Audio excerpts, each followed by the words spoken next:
come forward with Secretary Mike Hipsch and General Donald Dunbar.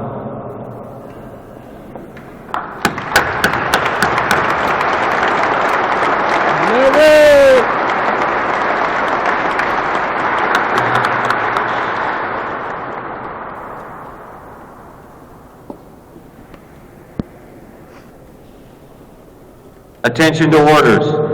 The United States of America, this is to certify that the President of the United States of America has awarded the Purple Heart, first established by General George Washington in 1782, to Specialist Larry Stanczyk, United States Army, for wounds received in action in the Republic of Vietnam on 7 July 1969 while serving in Company C, 2nd Battalion, 27th Infantry, Wolfhounds of the 25th Infantry Division during an attack including rocket-propelled grenades against their base camp. Mr. Stanczyk, please accept our thanks and eternal gratitude for your service and sacrifice.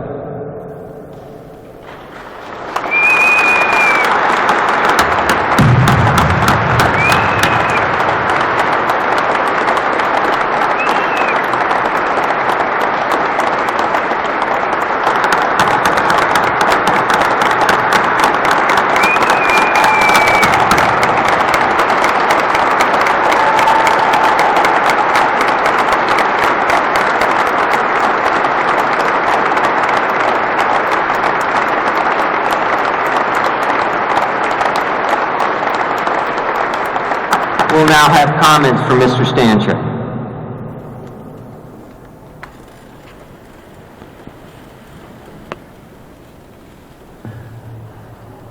This week has been incredible. Started on Monday with a little newspaper article. Broke me up. It ends today with this precious medal.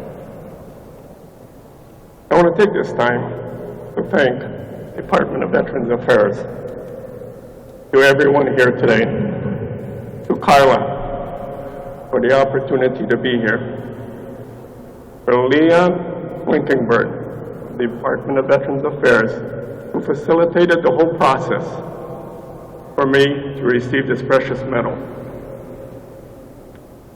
I also want to thank my family, my wife of 44 years, Jerry, who's put up with me for all this time and saved something yellow.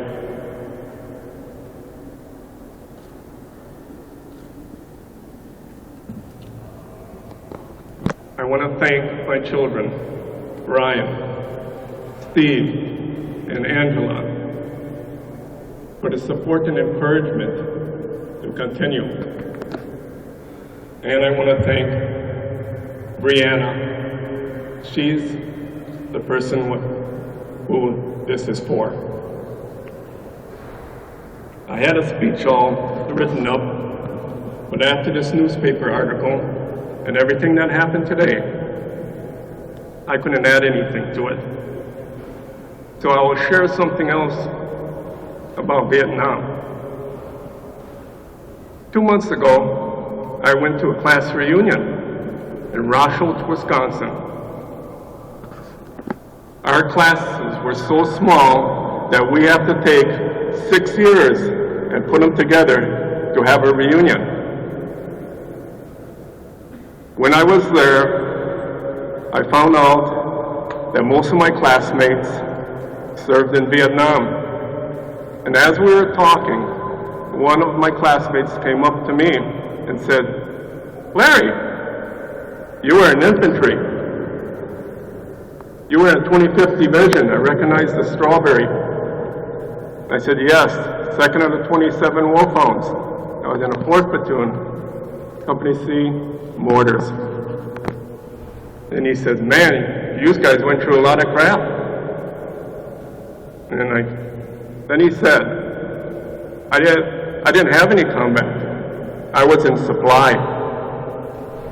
And it seemed as if he was saying to me that here's infantry and here was supply. So I needed a few moments, and I asked him, "What did you do in supply?" and he was telling me. And when he got done, I said to him, we were sent there to do a duty. The duty wasn't important. What was important was how we did our duty. I said to him, like us Vietnam veterans relied on each other, and I relied on him. We all did. And he kind of looked up at me, and he smiled. My squad in Vietnam was the same way. We relied on each other. We'd move from one point to another point. And when we got to that point, we had to fortify our positions. We had to set our base plate of our mortar, and we'd wait to see what the night would bring. I was lucky. I had cousins who would send me a letter. They'd have their children draw me a picture of stick men and women, and only as a preschooler could do print their name. I received mail every day. My wife Jerry, for a year, sent me a letter and wrote me a letter each day. Many of us veterans from Vietnam never received a letter. And if we did, we were very happy. I was lucky. Sometimes we would move from one fire base to another fire base. The mail was held up for 2-3 days, but on the 4th day the mail would come again. Just because the mail started on the 4th day didn't mean you got mail, but on the 5th day, I got 5 letters. I was lucky. Once a month, I received a 12 by 12 inch package. We call them care packages. And when you see that package arrive, your platoon and other soldiers from the bunker line would come to see what you got, hoping that they could get a little bit. Larry, what did you get in that package? I said, I don't know. I didn't get a chance to open it. I don't have a knife to cut the tape. Oh, I got one. Pretty soon I'd have 5 bayonets over there, all ready for me to use. So I'd open up the package, and as I was opening up the package, I was looking. It took 3 weeks. Nope, it took 4 weeks to get her. Actually, it took a tad more. So I opened the package. 5-pound ham. Couple containers, cans of spreadable cheddar cheese, a couple other goodies, and a box of crackers.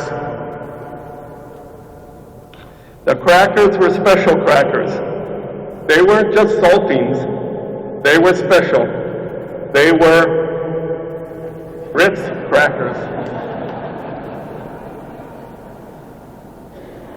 So I'd take that can of ham and I'd open, and before I could even, Larry, I got a fire over here, we can warm it up. So I'd take that ham and we'd warm up that can, and we were eating ham, cheese and crackers. The crackers were stale. You gotta realize they were sitting in 110, 115, 120 degree heat. We didn't care. They weren't sea rations. They were Ritz crackers.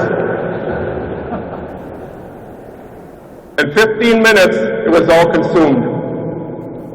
If you were one of the soldiers that didn't make it there from the time the package was opened in that 15 minutes, and it took you 16 or 17 minutes, sorry, it was gone.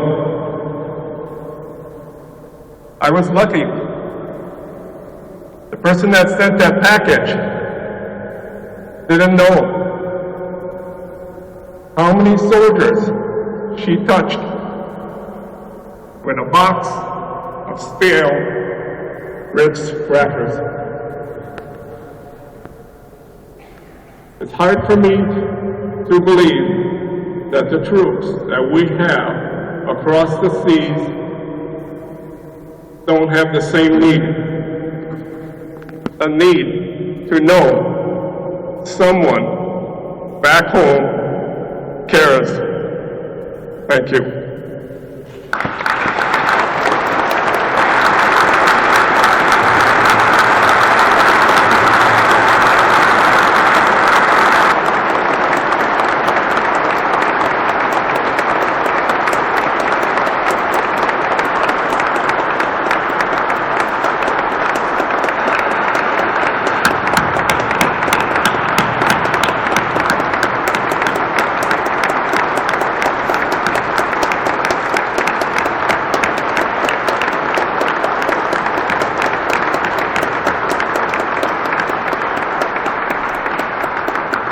Thank you, Larry, for your service to our country.